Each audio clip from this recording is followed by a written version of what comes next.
Bonjour, nous avons ici une équation à résoudre.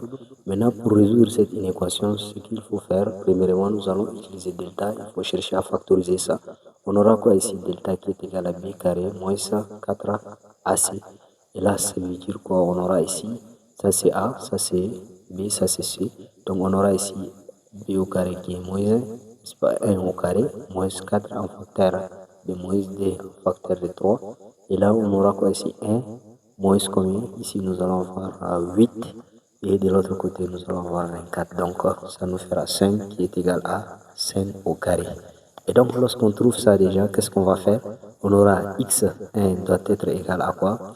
À b, moins racine carrée de delta sur sur d fois a. Et là, ça va nous donner tout simplement quoi ici? Moins b qui est moins 1, moins 5, le tout sur d fois a, donc ça va nous donner moins 4. Et là, ça va nous donner moins 6 sur moins 4. Là, ça va nous donner moins 3 sur... Donc, ça va faire les moins vont se simplifier. Ça va nous rester 3 sur 2. Ou on aura autrement xd qui va nous donner quoi ici? Xd, ça va nous donner moins p. Maintenant, cette fois-ci, ça va être plus racine de delta, le tout sur d fois a. Et là, qu'est-ce qu'on aura ici? On va voir moins 1 plus racine carrée de 5 au carré avec la radicale là, le carré s'en va. Donc, ça va nous rester que plus 5, le tout sur 4. Et là, ça va être moins 4. Et ici, nous aurons ici quoi? Nous allons avoir tout simplement ça, ça va nous donner 4 sur moins 4, ça va nous donner tout simplement moins 1. Et donc, on aura ici p de x va s'écrire sous la forme factorisée. On doit avoir tout simplement a en facteur de quoi? X moins x1, le tout en facteur de x1 moins x2. Et là, on va mettre ça sur inférieur à 0. Et là, si on fait ça, qu'est-ce qu'on va avoir? On aura ici tout simplement p de x va s'écrire sous la forme de moins d en facteur de quoi? De x, n'est-ce pas? Moins 3 demi, le tout en facteur de x plus 1. Et là, c'est inférieur à 0. Et lorsqu'on peut, on cherche à résoudre ça là, c'est-à-dire quoi? On aura ça égal à 0, ça égal à 0, ou encore ça égal à 0. Je m'excuse, ici on va dire moins d c'est différent de 0 parce que c'est un réel. On trouve moins d, on dit que c'est différent de 0. Donc les deux parenthèses là, nous allons dire quoi ici? Celle-là égale à 0 ou l'autre égale à 0 pour que ça nous donne 0. Et là, à partir de là, on va étudier le tableau de signes. S'il faut étudier le tableau de signes, on doit faire quoi ici? Tableau de signes. S'il faut étudier le tableau de signes, ce qu'on va faire, c'est quoi? On aura ici tout simplement, ça c'est les valeurs de x. Ici, nous allons avoir moins infini. Ici, nous aurons plus infini. Et les deux valeurs, là, on aura moins 1 ici. Et là, on aura 3 demi.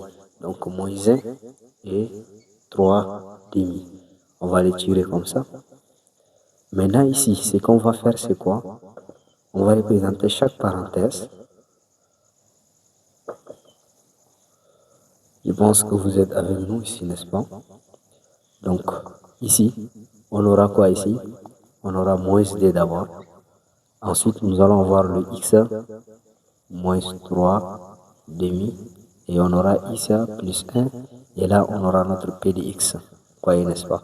Ici, ça s'annule en aucun des points. Vous voyez à peu près, n'est-ce pas? Ici, on voit ça s'annule tout simplement là. Et ici, ça s'annule ici. Ici, là, on va essayer de voir. Maintenant, ça, on voit le signe. Ça nous donne négatif partout. Et là, ce qu'on va faire, c'est quoi? On va voir le signe de A. Et après, on va revenir on commence par le signe contraire de A. Donc, le signe de A ici, quand on voit là, c'est positif. Donc, son contraire, c'est moins, moins. Et après, on va commencer par le signe de A qui est plus ici. Pour celui-là, ça doit commencer par moins, plus, plus. Parce que nous avons le signe de A qui est positif. On nous dit avant là, le nez là, vous voyez le nez là, on dit c'est le point où ça s'allume dessus.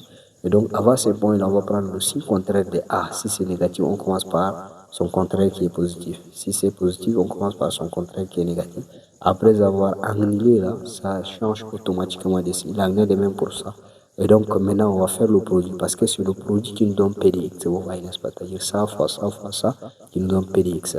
Donc moins fois moins, ça nous donne plus fois moins, ça va nous donner moins. Ici nous aurons ici moins fois moins, ça va nous donner plus fois le plus, ça va nous donner plus. Ici moins fois plus, ça va nous donner tout simplement moins. Mais comme on a dit quoi, PDX est inférieur à 0 là, l'intervalle où elle est inférieure à 0 là, c'est cet intervalle là. Donc on aura quoi ici?